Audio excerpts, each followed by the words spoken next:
Mark chapter 5. We made it as far as verse 20 last week.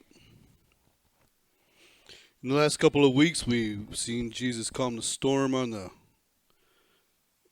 Sea of Galilee, and in last week, dealing with the possessed man that lived in the tombs. Both instances creating fear, the storm creating fear within those who were following him, and yet more fear when he calmed it. That's kind of hard to imagine that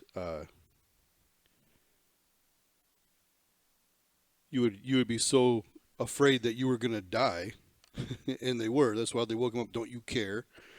And yet when Jesus did what they wanted him to do, they were even more afraid. And maybe that's not what they were expecting. Maybe they were expecting him to help bail the boat out or row a little harder, or I don't know what they thought he would do, but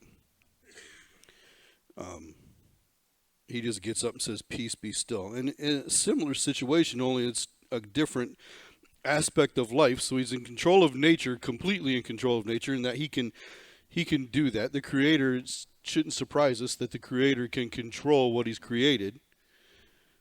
And it's still kind of the same thing in the second story there, where he meets the man after the storm, after the calm, and they get to the other side. And the one that comes out to him is possessed, and possessed by many demons. And when he casts the demons out, when the town comes out and sees the man who has tormented them and brought fear and intimidation upon them, that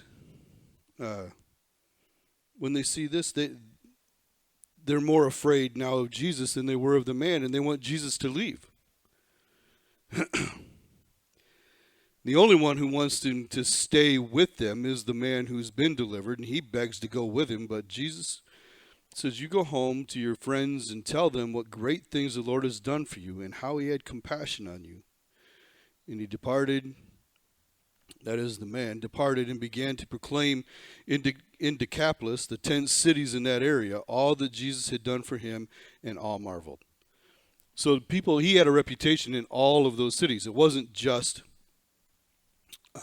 that particular area. It wasn't just a cemetery where he lived, a place where the tombs were. Mark told us that he was running through the mountains. He would run through the forest. And it wasn't just that particular area. He had a reputation. People knew who he was in all these 10 cities, and they weren't like right on top of each other.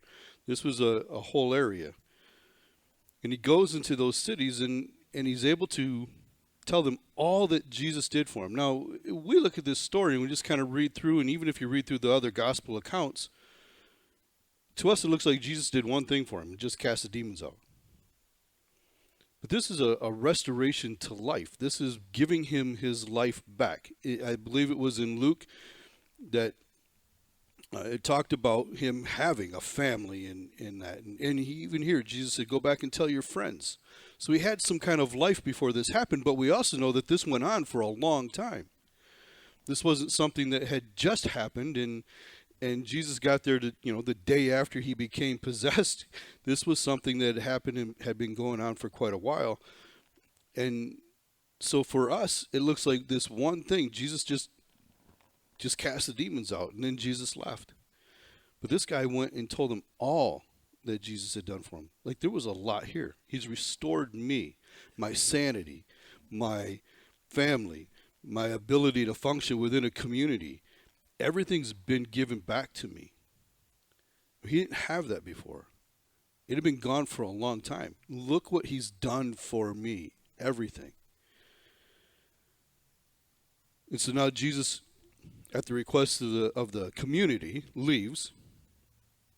And verse 21 says, "Now when Jesus had crossed over again by boat to the other side, a great multitude gathered to him, and he was by the sea." Now, before he crossed over and went to the Gadarenes where this man lived, before they went into the storm and and had that experience with Jesus. They were in this place. They were back on that side of the Sea of Galilee. This is where it all started, with this huge crowd that was so in it for themselves, such a mob.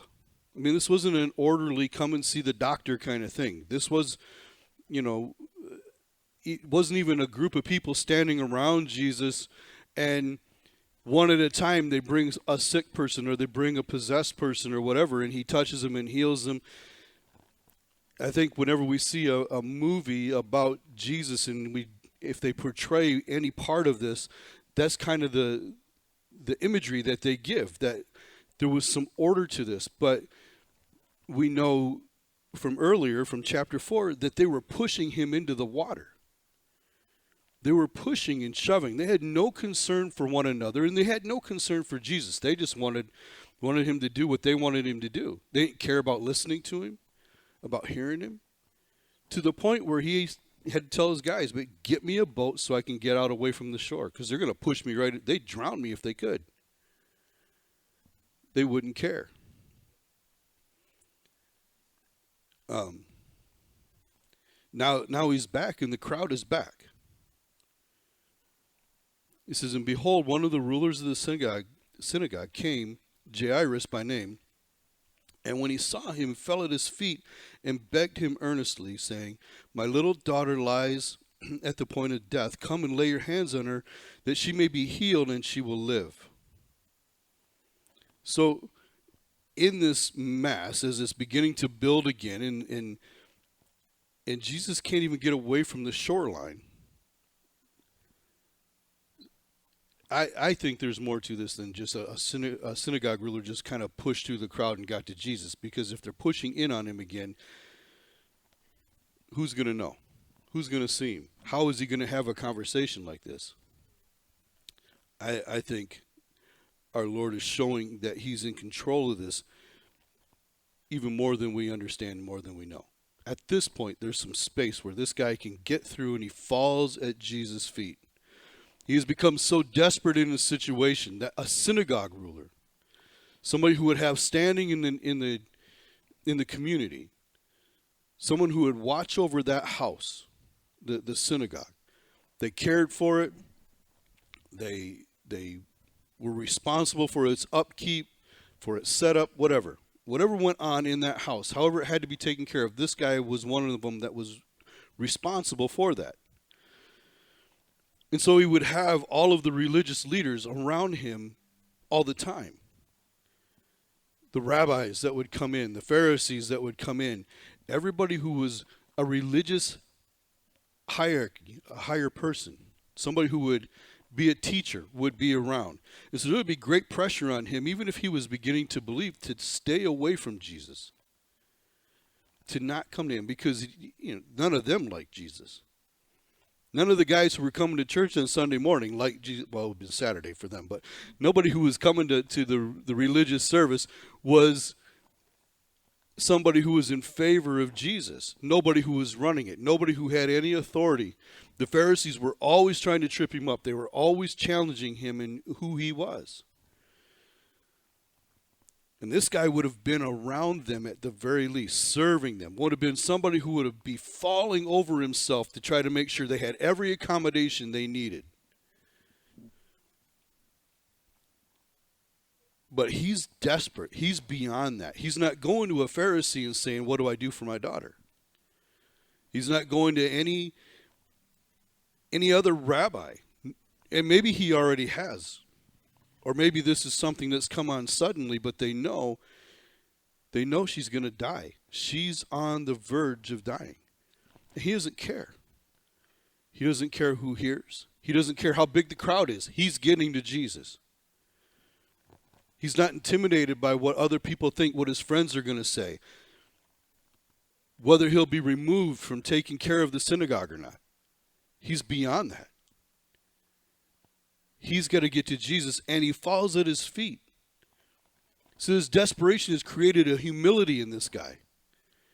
He doesn't even come in and go eye to eye and say, I'm a person of standing here, and so, you need to spend some time with me. He doesn't demand Jesus' attention. He's pleading for it. He's on his knees at his feet in front of everybody. He's humbled himself and asks, just tells the story. My little daughter lies at the point of death. Come and lay your hands on her that she may be healed and she will live. He knows. If you come, whatever else he's tried, nothing's worked. If you'll come and you'll touch her, then I know she'll live. Now, Jesus doesn't say, well, where's your faith? He doesn't say, what took you so long? None of that. Here's the thing. Jesus is never, ever late, never early. Everything is right on time. This is all planned out. He didn't just happen to come back across the Sea of Galilee at the right time for this guy to get to him. He went when he needed to go because there was an appointment on the other side. And when that was all done and he left a testimony sitting over there, one who would go and tell people, to the point that by the time Jesus does come back to that area, the area is ready for him. Those people had rejected him and said, leave us. By the time they come back, by the time he comes back through there again, they're ready to receive him. But he had that appointment, and he went over there. And the storm didn't slow him down. And then when it was time to come back, he was there at the right time, at exactly the right time. We sometimes get ourselves worked up into great desperation, wondering, when is this going to happen? Lord, you've got to do something. Even maybe to the point where it's too late. And now I don't know what God's doing. If you read the book of Job, we saw that, we just went through it on Wednesday nights a couple months ago. We saw that Job struggled with this. At times he had great faith and he said great things, talking about his salvation, talking about needing a redeemer, talking about resurrection. He had great faith, only to turn right around in the next breath and say, I don't know why God's not listening to me. I don't understand what's going on.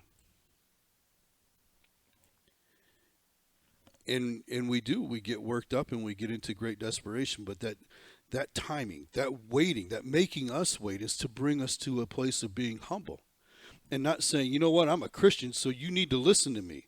There's a lot of that goes on in the church. There's a lot of that's taught in the church. You need to listen to me.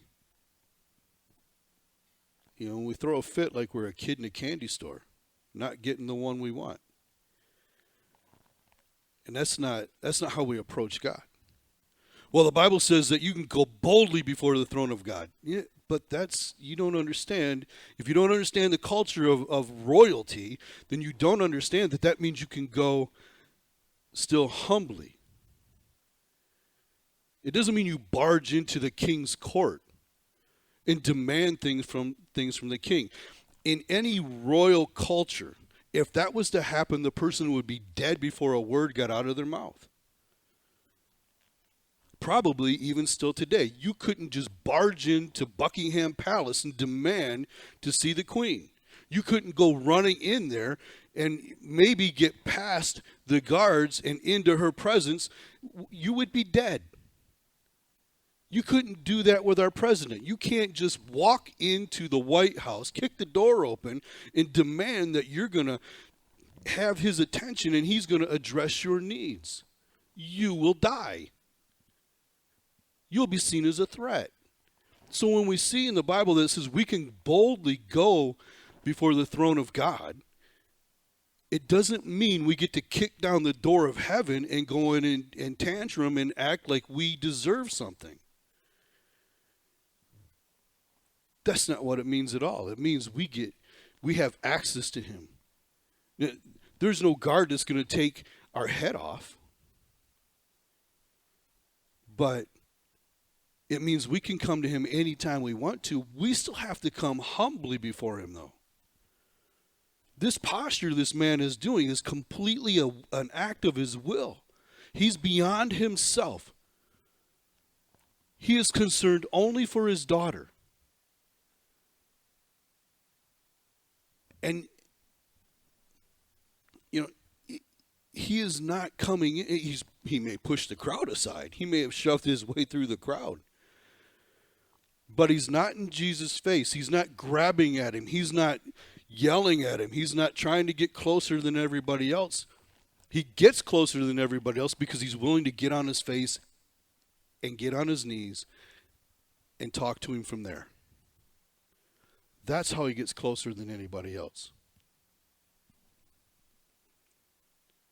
And that's what it means to go boldly before the throne of God.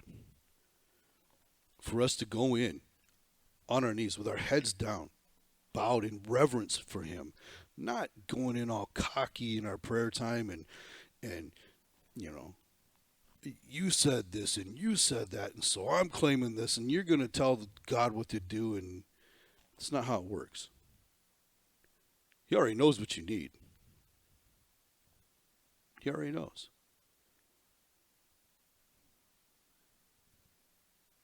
He's waiting, maybe making you wait, which is a hard thing to do. We talked about that on Wednesday. None of us are good at waiting. Right? We get impatient all the time. When we were reading through the Psalms, studying Psalms on Wednesday night, and the one that we were going through, we talked about that. Waiting on the Lord. We're not good at waiting. We want answers now. We want provision right now. We want God to move right now. We see that in David's life. In the Psalms, he writes like that. Sometimes he's writing a psalm of great patience and I waited on the Lord, and look what he did for me, and he's great, and he's awesome, and he's wonderful. And other times he's going, now, I want you to deliver me right now.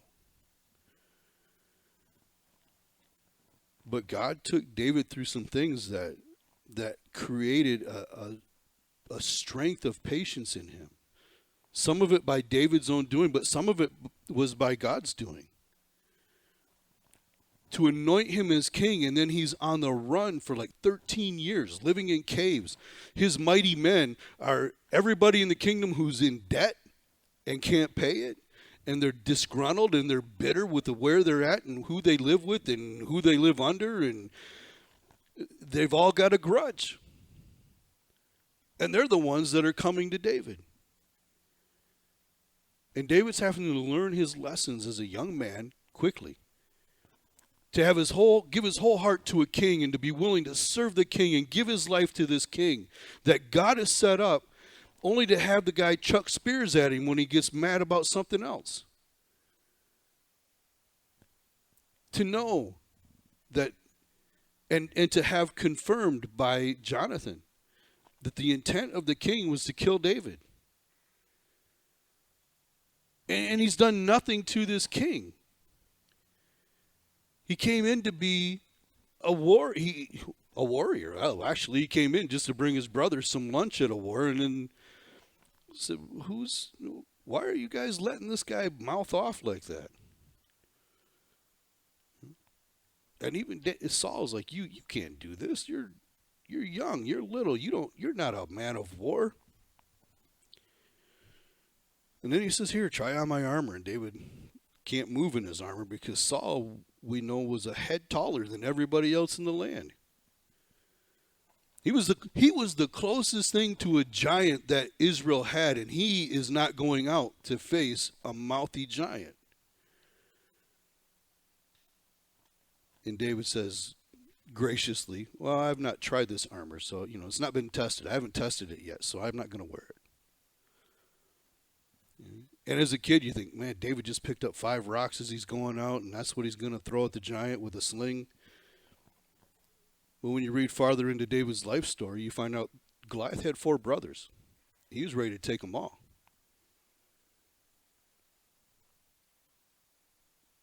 But then he goes right from that, from being this hero for Israel, from being the servant of a king, to being on the run. Being anointed king and then being on the run. Having to hide his family in a place where his grandmother Our great grandmother? Was Ruth his grandmother or great grandmother? I don't remember. I think it's great grandmother. But sending his family to Moab to be taken care of, to hide from Saul so that he can't get to them and use them as leverage against David. In all that time, and twice he had the king right where he wanted him. All that time he was on the run, but 2 times he had Saul's life in his hands and he refused to take it. And yet Saul still pursued David. And he created a patience in him. God was working in David to make him the ruler that he needed to be. Someone who wouldn't condemn somebody just because he wasn't getting what he wanted.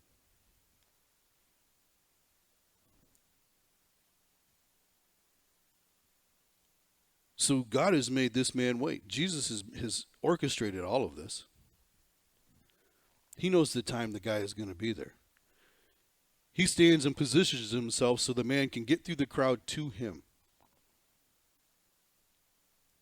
And you might say, well, you're kind of reading into this. I don't think I have to read into this. When the crowd is beginning to be so pressing on Jesus that nobody's really getting to him, and yet one person can, and it's the person who really believed. Everybody else believed Jesus was a healer, or they wouldn't have been there. Everybody came to look at the show, to watch the show, to be a part of the show. And the 12 are supposed to be disciples, and maybe and there's others besides the 12 that are his disciples that are seeking after him, that want to hear when he tells a parable. They're the ones that go to him. All right, what did you mean by this? When the rest of the crowd just turns around and walks away, or acts like they didn't hear anything, or yeah, that's a good story. Now heal me. The one who can get to him, the one who can talk to him, is the one who is humble, and the one who is seeking him, and the one who wants to know him. The one who knows he needs him. And so Jesus went, verse 24, Jesus went with him, and a great multitude followed him and thronged him. And there you go again. So Jesus says, all right, I'm going home with you. Let's go. Take me to her. And the crowd decides, hey, Jesus is on the move. We're on the move. And they're pushing in and they're pressing on him. The disciples are now bodyguards. They're not ministering to a crowd. They're not ministering to this great multitude. They're not teaching. They're not sharing Jesus' words. They're not taking what Jesus says back out into the crowd that can't hear. They're having to be bodyguards. They're keeping people back, and they're pushing people off, and they're trying to create a path for Jesus to be able to get through. And when it says they're thronging him, that mob mentality coming back in, they're pressing in to crush. And verse 25 says, now a certain woman had a flow of blood for 12 years. Now we know this little girl was 12 years old. So the entire life of this little girl that Jesus is going to heal, this woman has been sick. Now you think about being sick for a couple of days. We don't like that. I don't like to be sick for a day. You know, sometimes you get, we'll call it the 24-hour flu. You're sick, you're in bed, you can't move, you can't eat anything for 24 hours. And it was the worst thing that has happened to me in a year, since the last time I had it. But hey, when we get really sick and there's real pain, that's even worse. If we're sick for a couple of days, I just want to die. If you're sick for a week, if you're recovering from something for a week, I can remember in 7th grade, I had pneumonia, and I was out of school for 2 weeks. And so they sent my friends who were in my classes, got my homework from my teachers and sent it home. I'm like, that's just adding to the pain. I gotta do the homework while I'm sick. But I remember I couldn't get out of bed. I'm coughing, my lungs hurt. I remember the night that I woke up and they took me to the hospital because when I coughed and it hurt so bad, I just cried out. And then you go and they say, well, you got pneumonia. We're going to give you a penicillin shot. Well, that's not fun either. Because they put that someplace where you got to sit the rest of the way home in the car. But for 2 weeks, I was home. For 2 weeks, I was in bed most of that time. When I got up and started walking again and started walking around and trying to get interactive again, when I went back to school, my legs hurt. From a lack of exercise, which is probably why my knees hurt now. It's more from a lack of exercise than it is I'm doing too much. But anyways, I remember that I hurt.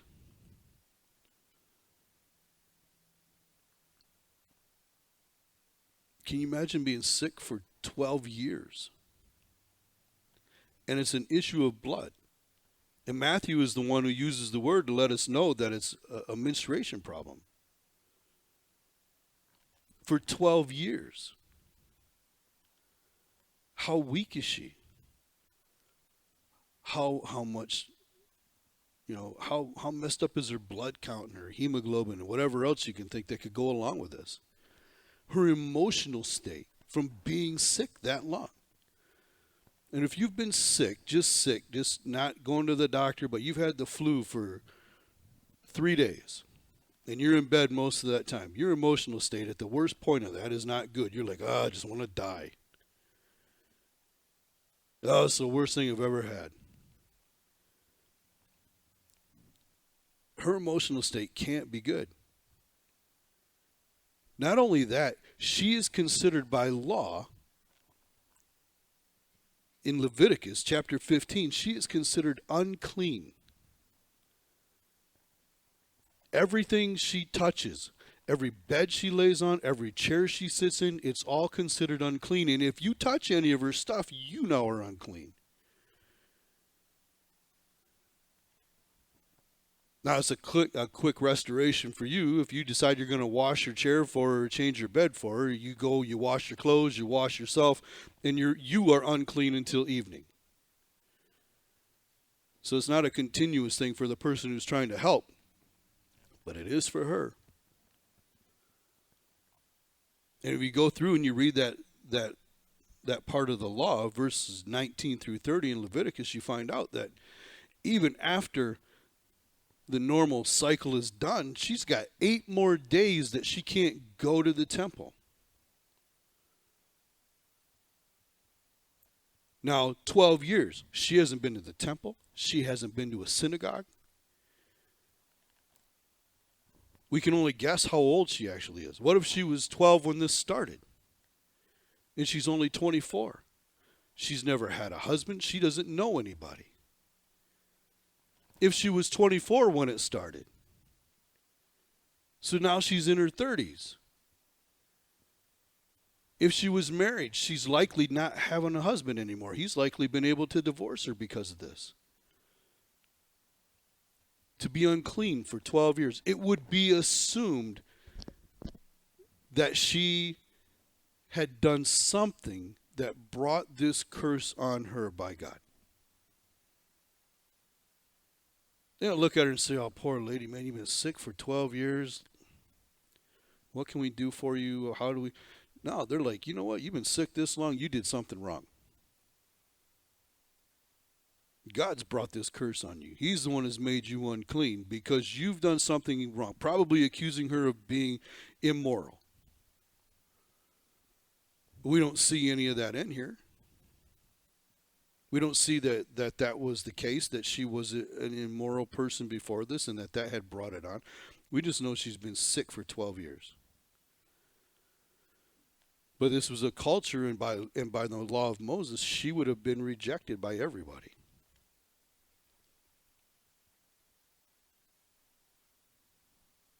She would not know. Think about this. She would not know the sound of her father's voice. or her mother. By now, nobody's trying to comfort her.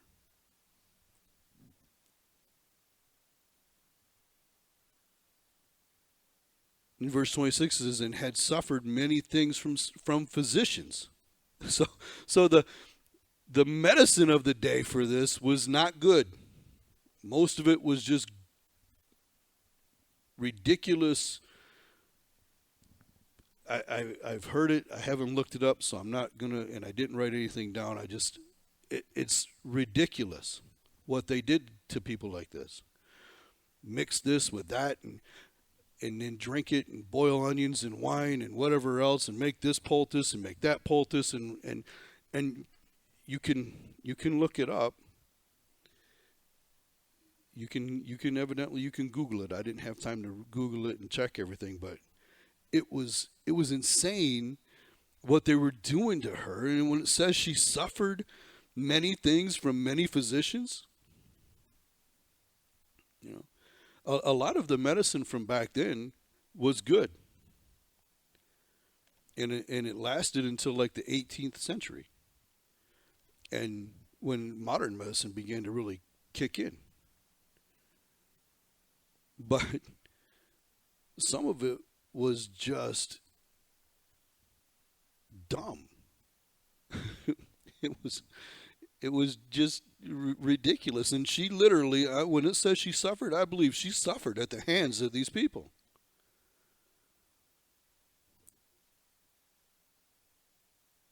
And she spent all that she had. So not only did she suffer at the hands of these guys, she paid for it. And she must have been somebody of means before this happened. So it's not likely she was a child. She was probably at least in her 20s because she had some wealth. Because you didn't have access to a doctor unless you had money. If you were a poor person, you didn't have access to a doctor.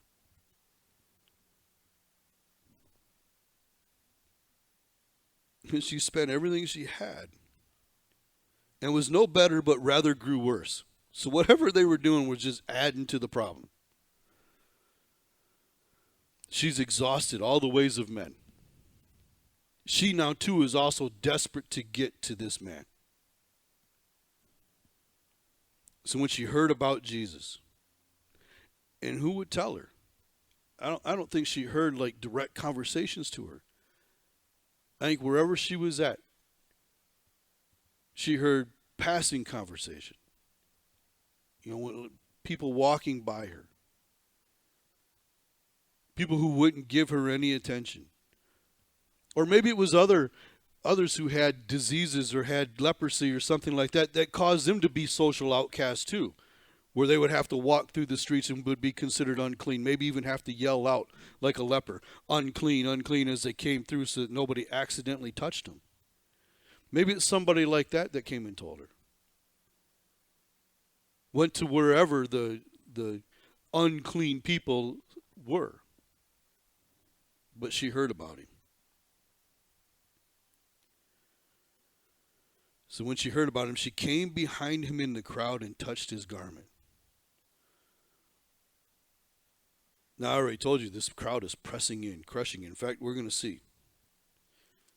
And she said, for she said, if only I may touch his clothes, I shall be made well. Immediately the fountain of her blood was dried up, and she felt in her body that she was healed of the affliction.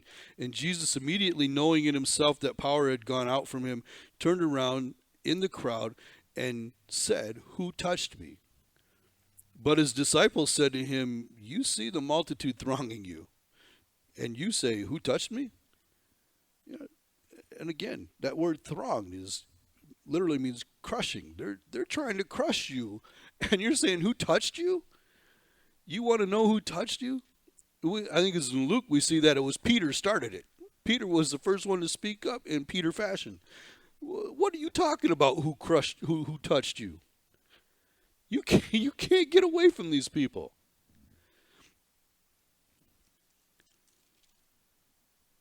But she heard about him, and she came into this crowd. Now she comes into a crowd, Anybody in that crowd that she touches is unclean.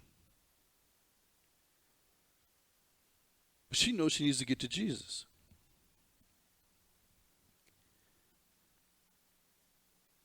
And I think she can see the state of the crowd. This is not a crowd concerned with holiness. This is not a crowd concerned with cleanness. This is a crowd that's a mob that wants what they want and will take it if they have to. It's an unclean crowd already. And she pushes in. Because the only one who's not unclean, the only one who is clean, is Jesus. And she pushes into him. And she says, if I could just touch his clothes. One of the other accounts says, if I could touch the hem of his garment. Now, according again to Numbers chapter 15 and Deuteronomy chapter 22, they put tassels on their clothes. They were instructed to do this by law. It was to be a remembrance for them of the commands of God. So when you would see each other walking through the street and you would see somebody else's tassel, you didn't have to even see your own. You could see your brother or a sister's tassels, and it would remind you of the commandment, of all the commands of God, that you belong to God, and to put a blue border, a blue ribbon or a blue thread through the border, which also was to remind you of the same thing. And Jesus in Matthew 23 would rebuke the Pharisees saying, you broaden your borders. You make sure everybody can see your blue and see how important you are. And in that rebuke, he says, do what they tell you to do, but don't be like them because they don't do what they tell you to do. They don't do the things that they teach people to do. They're hypocrites. They're actors. And Jesus said, you guys, you broaden your borders because you think it makes you look more holy than anybody else. So that's what she's trying to get a hold of. That thing that is supposed to be reminding all of these people of the commandment of God. She's remembering the law. She's remembering God's word. She knows where she wants to get on him, just touch on him what is the symbol of God's holy word. She wants to get a hold of that. She wants to touch that. Because if I can just touch that, then I'll be made well. So this is more than just getting to a healer. This is more than just getting in with the crowd and going with the flow of the crowd. She again is desperate. She again is humble. I don't have to have him speak to me. I don't have to have his attention. I don't have to fall at his feet and do that. I just need to touch that. That is important to him. I believe that what he says, he claims to be a teacher, not just a healer, a teacher. And that's important to him. And if I can touch that, just that, I'll be made well. And when she does, it's immediate. It's not that she gains her strength back. It says that the fountain, the flow of her blood, was dried up. And she felt in her body that she was healed from the affliction. So whatever came with this, whatever pain came with this, whatever discomfort came with this, whatever kept her bound up was gone. Whatever strength she lost was back. It wasn't, oh, he touched me, it's done, it stopped, I know I'm going to go home and lay down now and I'll feel better in the morning. It's not, I can move, I'm going to take a couple of days. I'll work this out, get my muscles back. It's not. Everything about this affliction is gone. Everything is rejuvenated and made whole. Everything. She's completely healed. And the thing is that she should have been thinking, if I touch him, if I touch his garment, I'm going to defile him. And I think she does think that if she doesn't get away with it, because it says when Jesus, immediately knowing in himself that power had gone out of him, turned around in the crowd and said, "Who touched my clothes?" But his disciples said to him, "You see the multitude thronging you, and you say, 'Who touched my clothes?' Or 'Who touched me?'" And he looked around to see her who had done this thing. But the woman, fearing and trembling, knowing what had happened to her, came and fell down before him and told him the whole truth.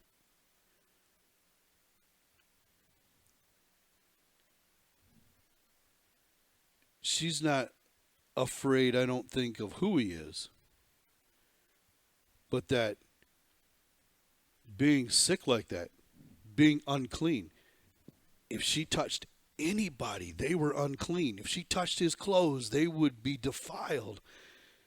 Only they're not. We cannot defile God. If that were true, then his holiness could not heal us. His holiness could not save us. It couldn't overpower the sin that is in us. We don't come to him clean and ask for forgiveness. We come to him like her, afflicted with something that makes us unclean before God. And we reach out to him and we cry out to him, and he knows, he heals us. Listen, he knew she was coming. Don't think by the wording of this that Jesus was surprised that somebody touched him or surprised that power went out. He knew. It says he turned around and he was looking for her. And she's hiding, trying to hide in the crowd.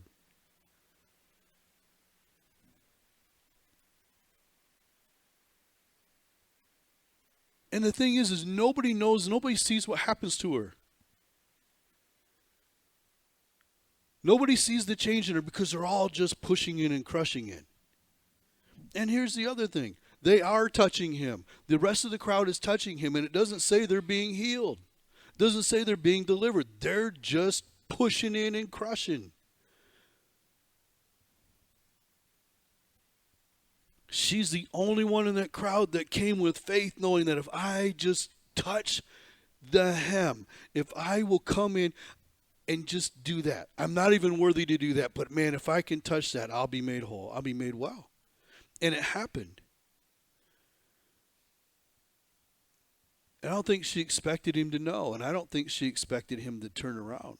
I don't think she expected him to stop. Can you imagine feeling the energy in your body again? Such a change that you know you're well, you're completely healed.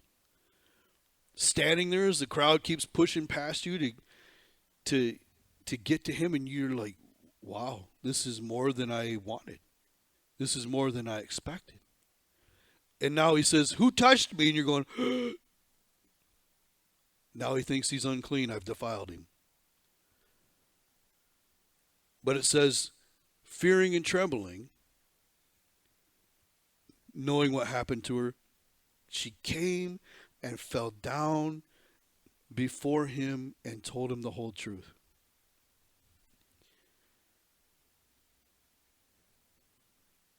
This reminds me of the story in the garden. Adam and Eve have eaten from the tree they're not supposed to, and they hide themselves. They try to cover themselves first, and then when that's not working out so well and they hear God coming, they hide. And he says, "Where are you? Why are you hiding?" It's not because he didn't know where Adam was. It's not because he didn't know what had transpired in the garden. God wasn't like absent and they did this and he didn't know. He's not doing an investigation to find out for himself what really happened and how this came to be. He knows. He knew everything. Adam didn't surprise him. You don't surprise him. I don't surprise him. We don't surprise him when we get it right. We don't surprise him when we get it wrong. He is all-knowing.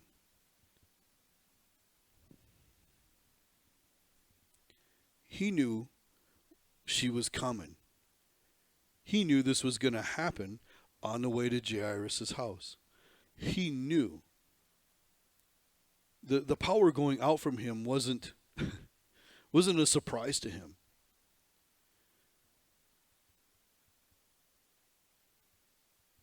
The question, who touched me, was to bring her out.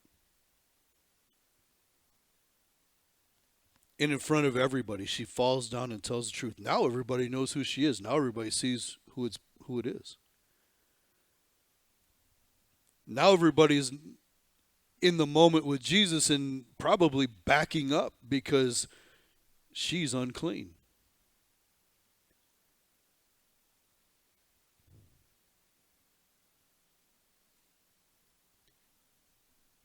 In verse 34 it says, "And he said to her, 'Daughter, your faith has made you well. Go in peace and be healed of your affliction.'" Now we see before this that it said she was already healed immediately. Why would he say be healed? He's saying this is never going to change. It's not coming back.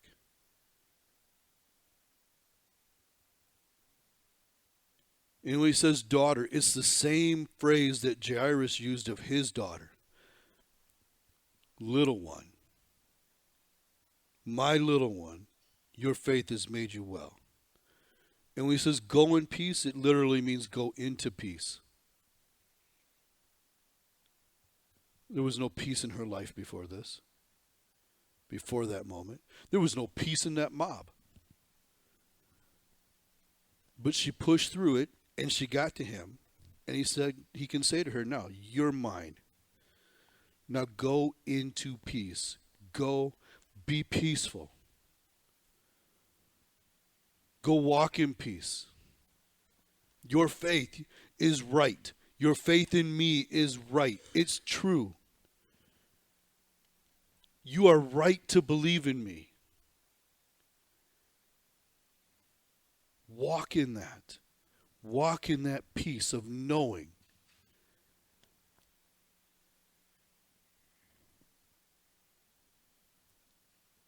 And be permanently healed. You need to know, this is never coming back on you again.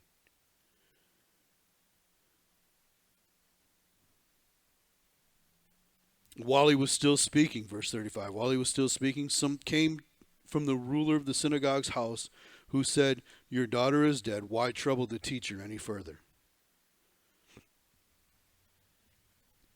Now I think Jairus had met with some opposition to even going to Jesus to begin with. Your daughter's dying. Why are you leaving? Right? I mean, seriously, if you're sick, if your child is in the hospital and on death's door, are you going to leave? Are you going to leave and go when you know they could pass at any moment and go look for somebody else? I think he took a lot of flack for leaving to begin with. I think there's a little dig in this statement. Why bother the teacher anymore? I think Jairus had heard Jesus teach. I think Jairus was already being won over. I don't think he just came just for a healer. I think he'd already had enough faith in him. He was already having his heart won over to Jesus. The conflict would be, do I commit publicly to him or not? Because if I do, I lose my position and I lose the synagogue. And I love the synagogue. I love the people. I love the scriptures. I love the scrolls. I take care of those. I want to be able to handle those the rest of my life. Do I do that? In this instant, caused him to go public with his faith.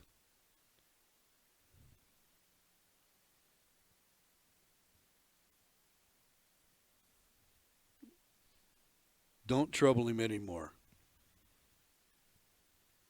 See, it didn't work. You thought you could get to him, and if you could get through this crowd, and if you could get him to come, then everything would be okay. But Jairus, it didn't work.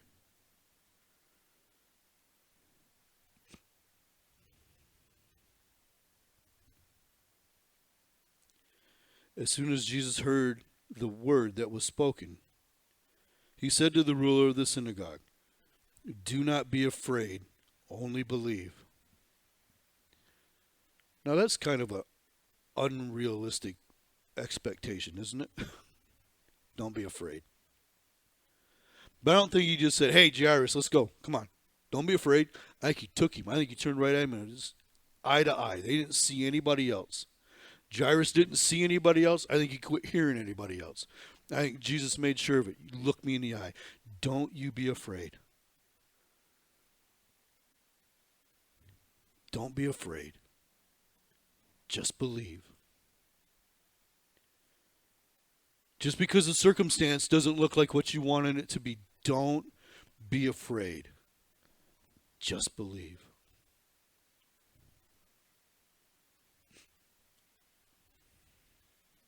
That's hard, isn't it? It's hard day to day sometimes. Forget about in a desperate time. To not be afraid, to just believe.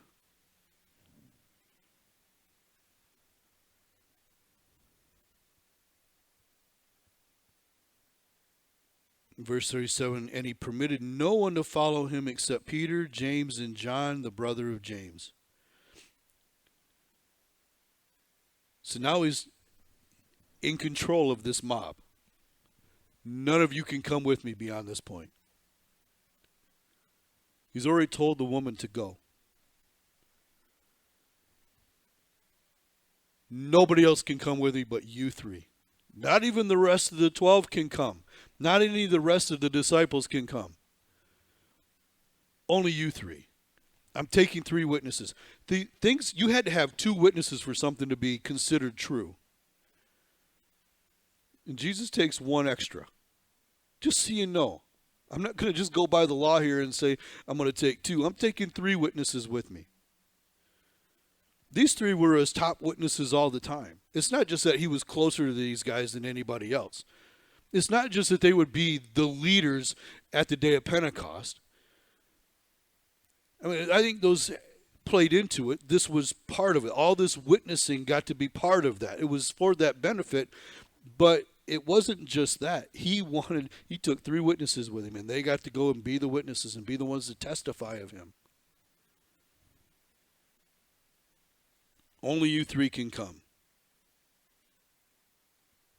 And then he came to the house of the ruler of the synagogue and saw that a tumult, and those who wept and wailed loudly. And when he came into them, or when he came in, he said to them, Why make this commotion and weep? The child is not dead, but sleeping. Okay?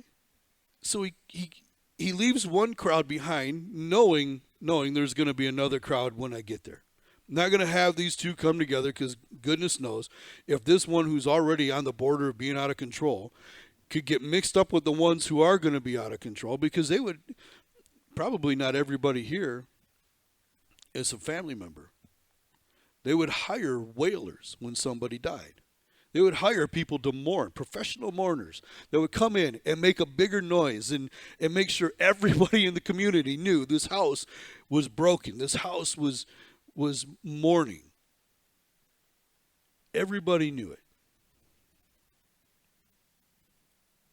And so when he gets there, this tumult, kind of like this storm inside this house, this carrying on is going on. And he just says, Why? Why make this commotion and weep? The child is not dead but sleeping. And it shows their heart, right? And I think, again, the pressure that was on Jairus to leave and go find him to begin with. And they ridiculed him.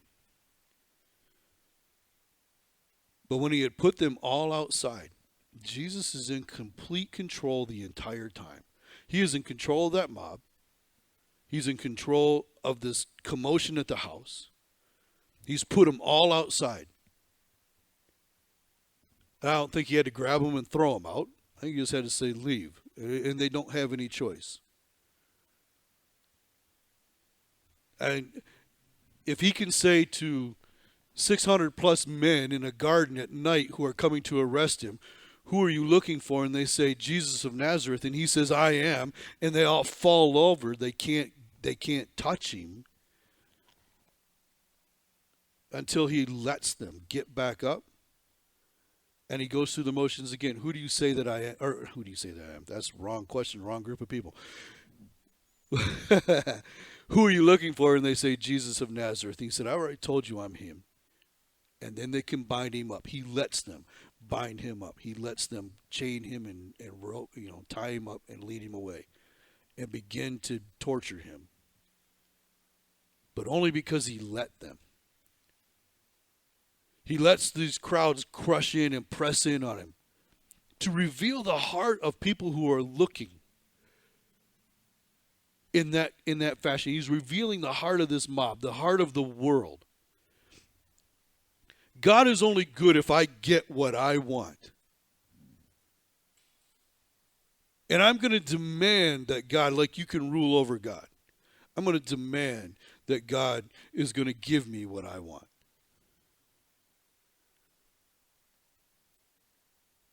It disturbs me to hear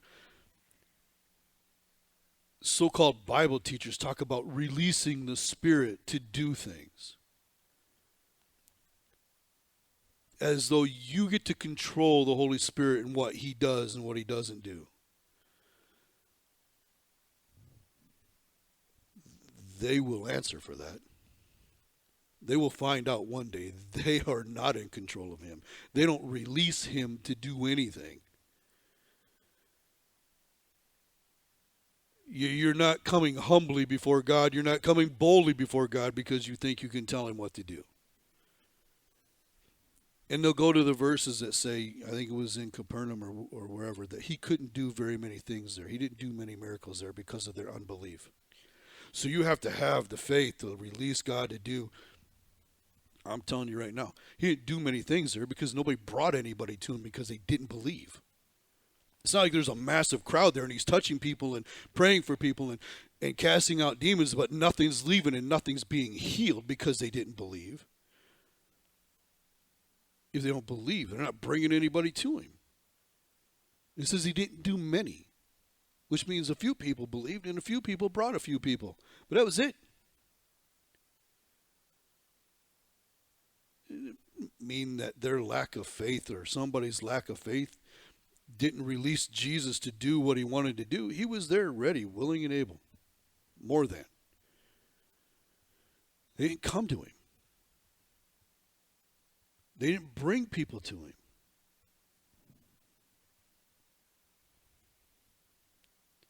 He's in control of this the entire time.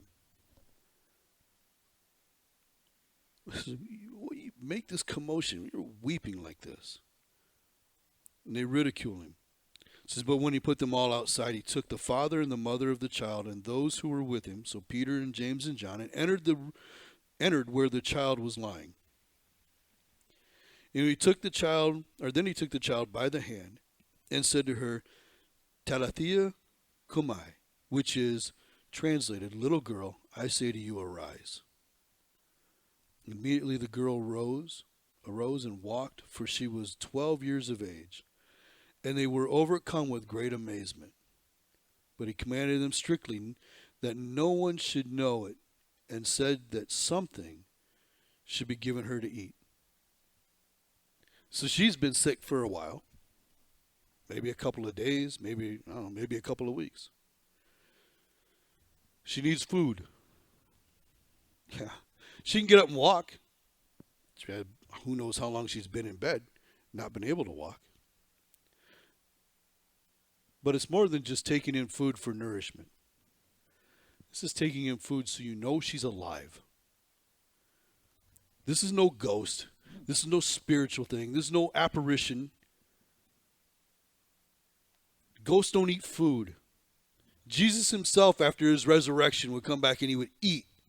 The first thing you see of Lazarus after Jesus brings him out of the grave, the next time you see him, they're at a feast, him and Jesus eating together. Jesus makes breakfast on the shore after his resurrection, or on the shore of Galilee, and has breakfast with the 12 and reinstates Peter there. He goes to dinner with the guys who the 12 or the two disciples on the road to Emmaus. He stays and he breaks bread with them and he does things so they know. And although he just comes and goes whenever he wants to, wherever he wants to. So things are different. His body is different. You can go lock yourself in a room and he just shows up right in the middle of it. Right? You can be sitting at dinner, he breaks bread, you figure out who he just is gone. But he did these things so they knew that he could, because he's not just a spirit. He wanted them to make sure in a place that is superstitious. This is not just some spirit. This isn't a zombie. This isn't anything else. This is a little girl who's restored completely and brought back to life.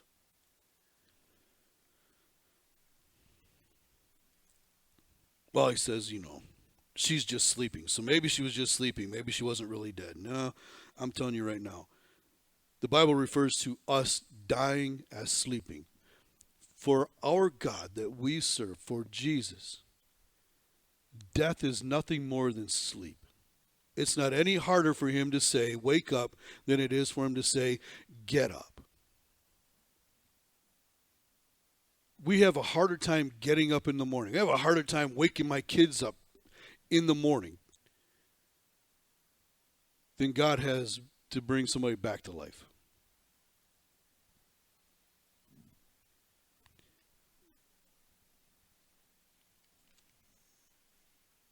First Thessalonians chapter 4.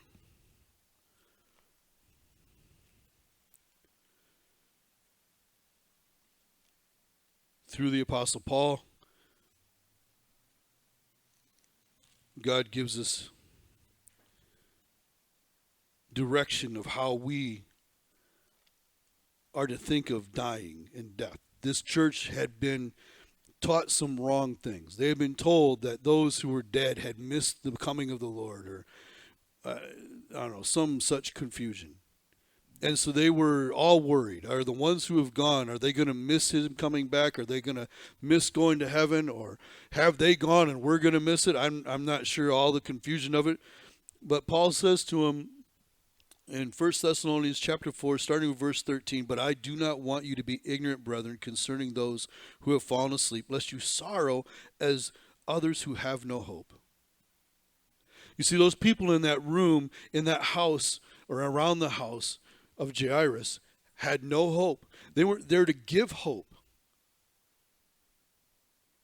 They were there to add to the agony. And God tells us, man, when one of our brothers and sisters goes, we don't mourn for them as one who has no hope.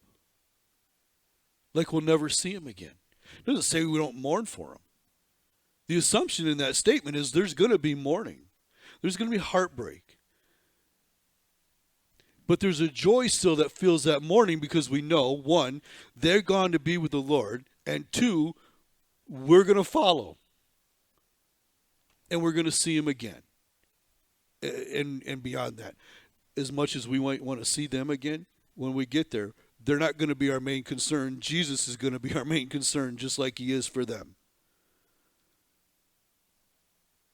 But we're not to mourn as ones who have no hope. For if we believe that Jesus died and rose again, even so God will bring with him those who are sleeping in Jesus. For this we say to you by the word of the Lord, that we who are alive and remain until the coming of the Lord will by no means precede those who are asleep. You see that? Paul knows. God only considers their bodies to be asleep. They're not dead with no access to God. They're not dead and just don't exist anymore. And he knows where their bodies are. And we don't precede them. Verse 16 says, "For the Lord will descend from heaven with a shout, with the voice of an archangel, and with the trumpet of God, and the dead in Christ will rise first. Then we who are alive and remain shall be caught up together with them in the clouds to meet the Lord in the air. And thus we shall always be with the Lord. Therefore, comfort one another with these words." Now, see, there's the assumption again that there's going to be mourning. That there's going to be hurt in the loss. But we're to comfort each other with this, that we're going to see them and we're going to see Jesus. And to remember, resurrection for him is nothing more than waking somebody up. It's not any harder. Not for God. He could wake somebody up from a sleep in the middle of the night to pray for somebody else, and he can raise somebody from the dead just as easy. For him, it's just a word. Get up. In this case, little girl, arise. For Lazarus, come out, come forth. And one day we're going to hear him shout for us, whether we have already passed or whether we're standing here when the trumpet blows. One day, and I believe soon, we're going to hear. We're going to hear the trumpet blow. We're going to hear the shout. We're going to hear the voice like an archangel. We're going to hear it. And I don't think we're the only ones that hear it. I think everybody hears it. You know, a lot of these shows that depict it, people just vanish. Seems to me there's going to be a lot of noise involved with it. I think everybody hears, so everybody knows. So those who are left behind can read that scripture and go, "Oh, that's what that noise was. That's what I heard." They may not understand it. It'll be a story to them, maybe at least at first, just like the parables. But if they'll dig into it at that time, they're going to know. They're going to begin to find out the answers. It'll be a lot different than it was for us.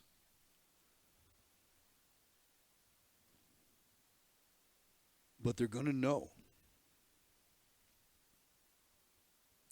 Now, Jesus commands them to not tell anybody. No one should know this. Now, you got a whole group of people outside of this house that believe that little girl's dead. They've already ridiculed him because of it. And now she's going to walk out of the house. Don't you tell anybody. Don't tell them what happened. I'm sorry. I'm sorry, Lord, but I don't think I can be quiet about this one. I don't think I can not tell people what you've done. And maybe he just wants enough time to get away. Because he leaves there. It says then in verse 106 says then he went out from there and came to his own country. And his disciples followed him. The huge crowd doesn't follow him back. I don't know. It was. This will date me. Don Francisco in the 70s did a song about this. You got to tell somebody. People are like, "Who's Don Francisco in the 70s?" But there's no way. One, he says, the woman with the issue of blood he just says, "Go in peace and be healed." Now, she's required to go to the temple and make an offering and show herself to the priest. The man in the tombs, he just says, "Hey, go back and tell your friends what God has done for you and the compassion that he showed on you." And these two people, demonstrate the compassion that he showed on that man who was possessed too. We've just seen 3 stories of 4 really of with even the rage on the sea. The compassion of God on people who will seek after him, who will have faith in him. The grace and the mercy. I'm going to tell you right now, if you come to him knowing that if you don't, you're going to go to hell. You're going to be in judgment. That's good.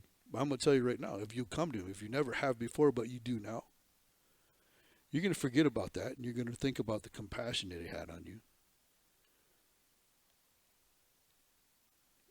You'll remember down the line, hey, you know what? Because you're going to have to tell people, we're condemned. Jesus himself said in John chapter 3, you're condemned. The world's condemned already. I didn't come to condemn. The world's already condemned. Came to save the world. And when he changes your heart, when you come to him with that, when you come to him humbly, willing to be on your face before him, willing to be just humble,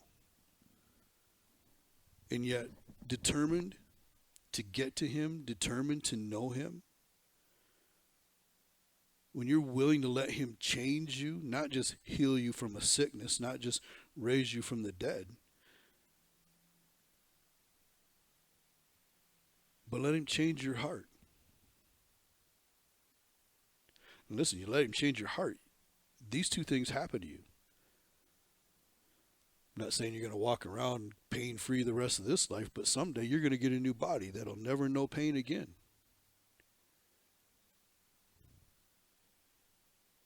And someday you're going to be raised to life to that. I think it's 1 Corinthians chapter 15, I believe. Paul talks about those things. That we'll be changed in the twinkling of an eye and be like him. And we'll be raised to life. You see both of those in here. You can be set free from the things that hold you in bondage, like the man that was possessed. I'm not saying if there's something wrong or something that you're struggling with that you're possessed. I'm just saying you're in bondage to something. We all came to Jesus like that. Paul will tell us in his books over and over again to remember this. You used to be like them. Be compassionate to the lost because you used to be one of them.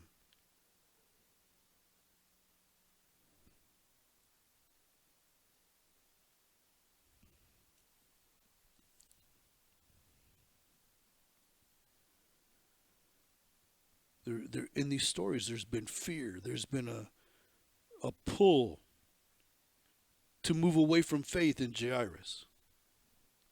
For Jesus to say, don't fear, just believe.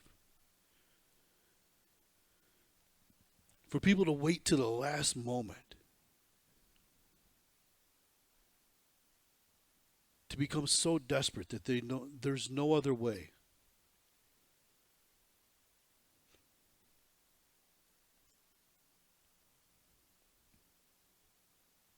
And then to walk in obedience after that. The man in the tombs goes and tells all the things that God has done for him, and it causes people to be in awe. That has been the challenge the last couple of weeks, hasn't it? To tell people what God has done for you. All the great things he's done for you. It's even been in the Psalms in the last couple of weeks too. Listen, I don't know. How many times do I say on Sunday morning, yeah, we were covering this in this book on Wednesday night. And how many times on Wednesday night do I say, yeah, just like we talked about on Sunday morning. This book is so wound together, you can't get away from it at all. You can't pull one part out. It's just, you can't let go of part of it. It's good to have all of it. But that's the challenge. It's been the challenge for a couple of weeks. It's the challenge. It's the continued challenge for us. Go and tell. Tell everybody what God's done for you. And all the great compassion that he showed towards you. Are you saved? The compassion that he's shown toward you. You've been forgiven of your sins. Has he healed you? Has he provided for you? Has he made a way when in a certain area where it didn't look like a way was possible? The great things that he's done for you. Look at all of that. And tell people about it. And be at church on Sunday morning and be in church on Wednesday, whether you're here or someplace else, to encourage other people with the same thing. Tell people about what God's doing for you. We shouldn't come in here on Sunday and just, I don't know what we're doing. Are we high-fiving and go home? I don't know. It's just we need to share with one another what God is doing. And man, if you don't have anything, you don't think you have anything to share, then come ready to hear somebody else's story and be encouraged by it. And if you're in a storm, you're in a high chaos situation, you're in a mob, whatever of these stories that has hit, trust in him. Don't fear. Just believe. He's going to take care of you. Whatever it is. He'll look at you and say, you're mine. You're my boy. You're my daughter.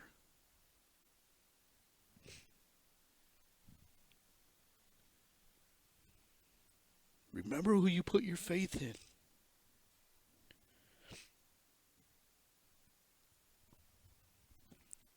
Let's pray.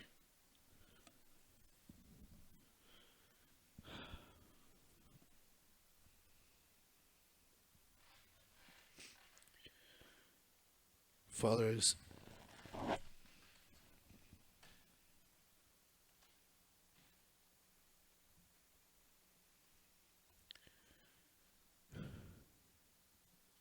thank you for everything you've done. For the compassion that you've shown us and for the great things you've done in our lives. Lord, I ask that in as much as we should have faith to expect you to answer,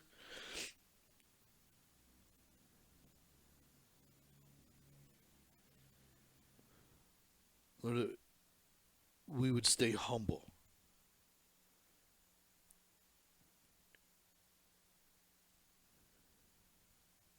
That we would come to you humbly.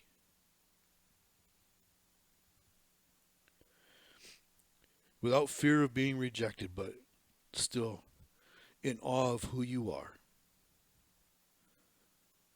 Never in a proud and boastful way, but in awe of who you are.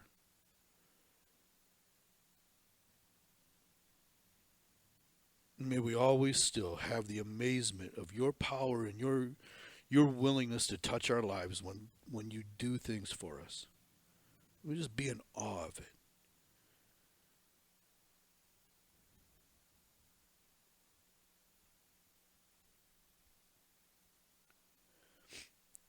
Lord, I pray that if there's anybody who's been listening, anybody who is here, watching online, listening 10 years from now,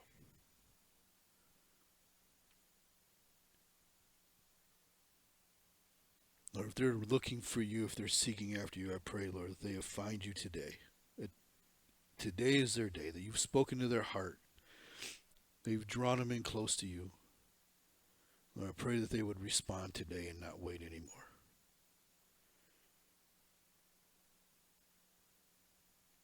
Your word says that all who call on the name of the Lord will be saved.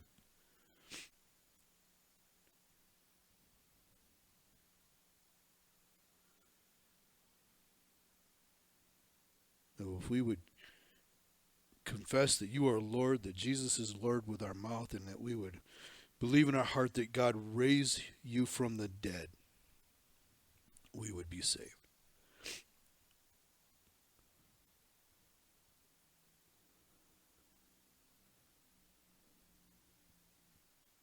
So Lord, I just pray for those who are lost, who are maybe listening to this, have heard your word and heard how much you love them and heard how much that you are ready to pour out your compassion upon them and do things for them, Lord.